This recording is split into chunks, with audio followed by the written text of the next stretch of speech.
This week on the segment, our buy local industry advocate, Mr. Denys Stedman. Ha ha ha!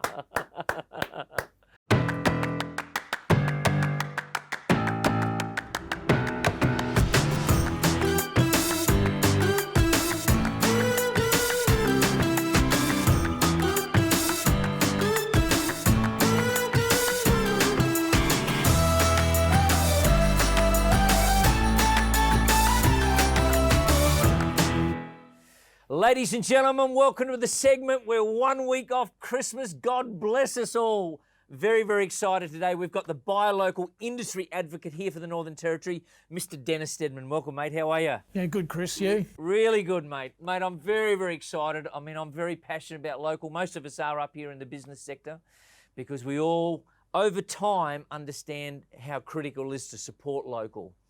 And that's been a learning curve, I think, for most businesses. I think for you, you're in a fantastic role. I think the buy local industry advocate. Tell me what that role is. It's an advocacy role primarily in relation to advocating on behalf of business to the Northern Territory Government about Northern Territory Government procurement policy, process and practices.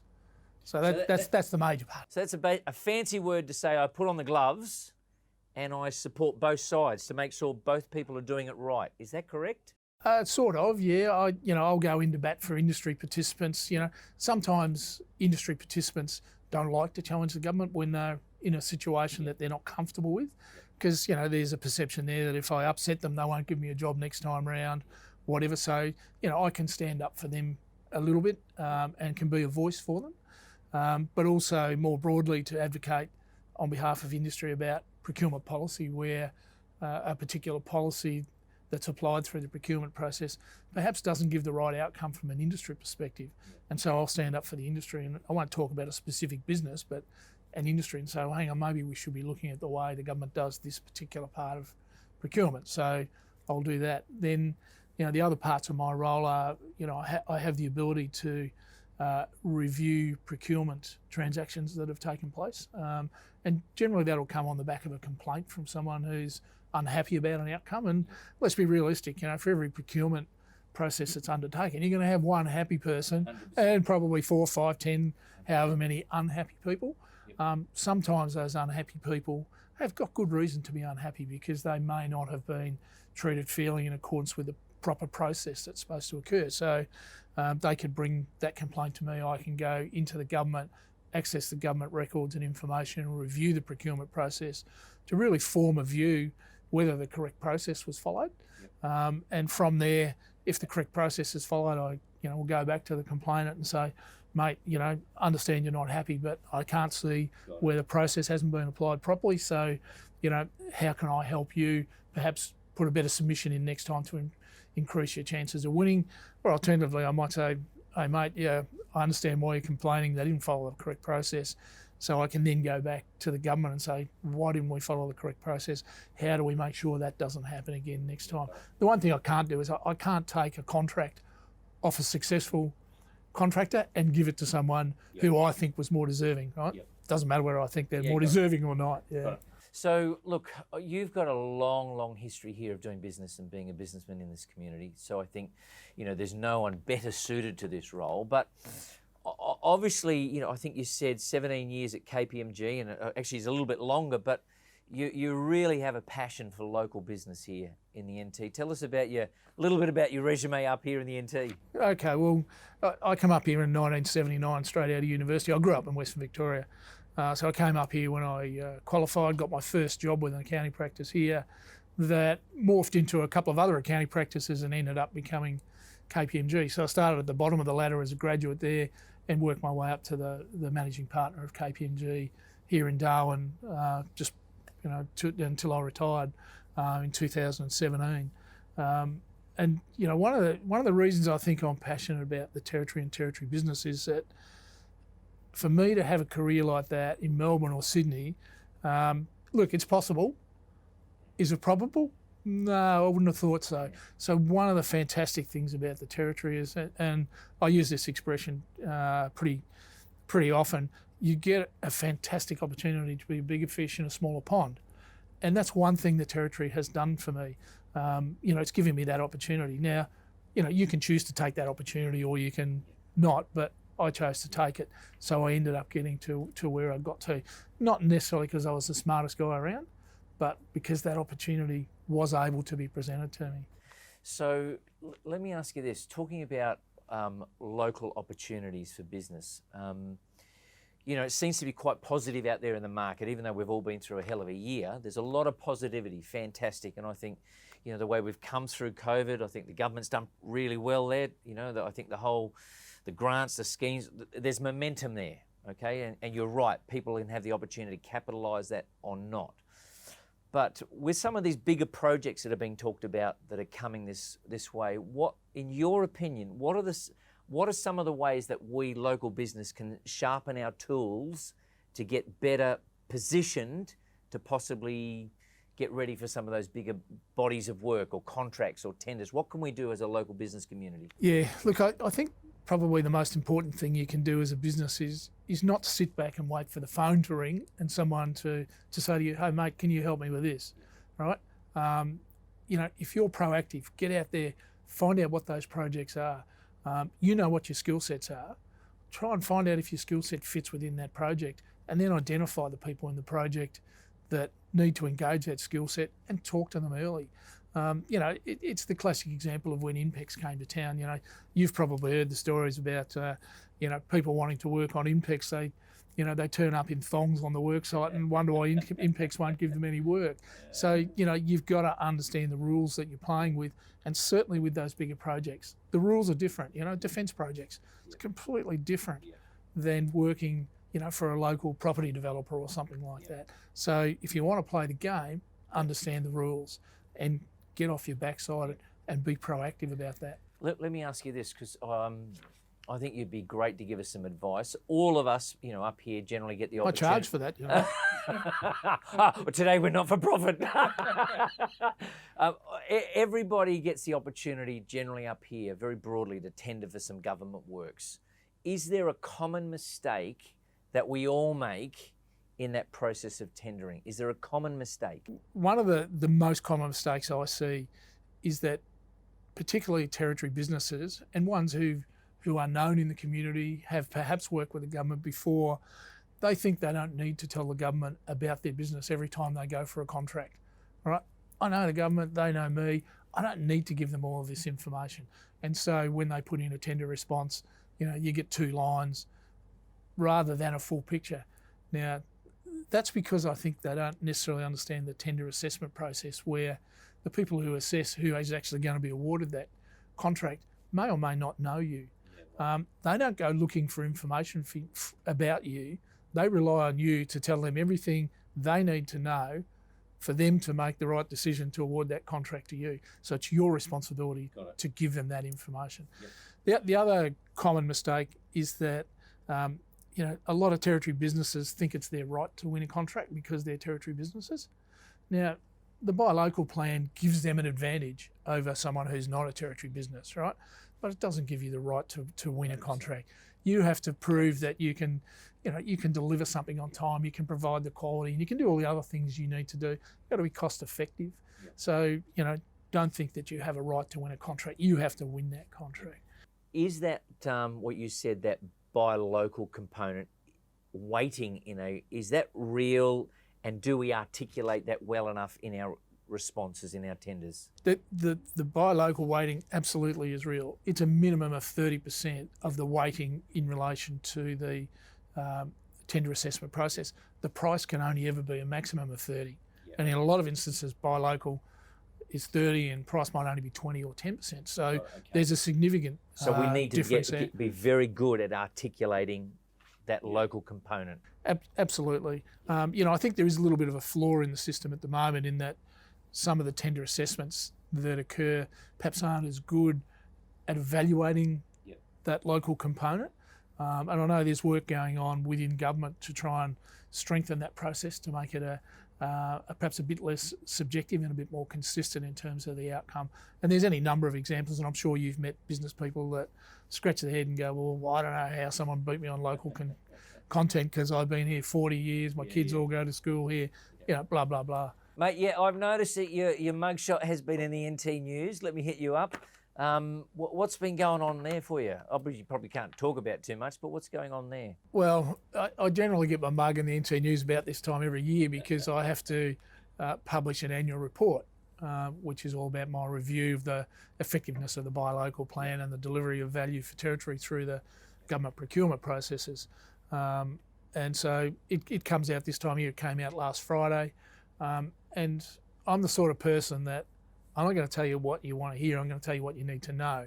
And so when I put that into my report, which is effectively for the government and also for anyone else, I'll say, I think the government perhaps need to do some work here, that needs to be improved or whatever else. And so that tends to get headlines. Okay, got it.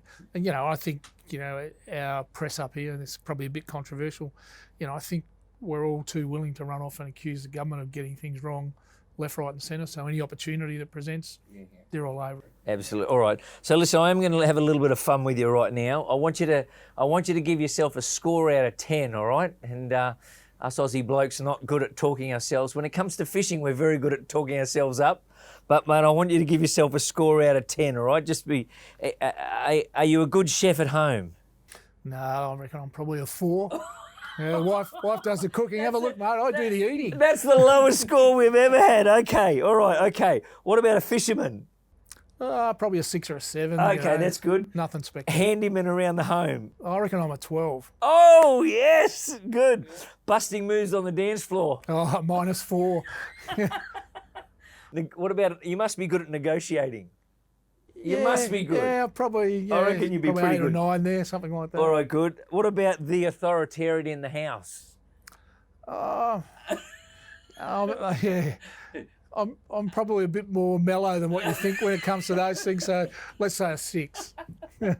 And obviously, you're a massive supporter of local. What would you say, mate, to and I mean, you've employed, thousands of people over your time in business. And I noticed going through your resume that pretty much since 1986, you've held a leadership position in most roles that you've done. So you've employed a lot of people. What's a mistake we all make on the resume? To me, the thing that yells at me loud and clear every time, spelling mistakes. People who, can't even sign a letter. Really basic stuff to me. To me, that just screams of a lack of attention to detail and a lack of care about what they're doing. If you can put a resume in front of me that's properly set out, it's got the right information in it, you're miles ahead of the guy that just bangs one together. Great advice. Hope people are listening. And number 2, what are a couple of keys that you'd give to a young couple to help them stay in the game if they're going to start a business? I think probably 2 main messages. The first one is, recognise that you're a subject matter expert in your business. So if you're opening a bakery, you're a baker. You know what you're doing. But, do you know about premises leases? Do you know about tax? Chances are you don't. So you engage good advisors who can give you that information over a period of time through experience. Yes, you can learn that. But when you're starting off, you need to pay for good advice. And then the other part to that is you've got to take that advice. There's many times in my career where you give someone the advice and then they go, well, I don't like that, so I'm not going to do it. And that's fine. That's your prerogative. So that's the first thing. And I think the other thing, a really important thing for me, is that you've got to own your mistakes. We all make mistakes. Every business, whether it be a startup business or mature business, you're going to do things that don't get to the outcome you're looking for. If that's because you've done something wrong or not in keeping with what you were trying to do, own them. Don't walk away from them and blame others. Go, I think I might have got that wrong. Yeah. How do I learn from that so that I don't get it wrong again next time? Yeah. Tell me this, what over, particularly with over you would have done your fair share of tax returns and in your day.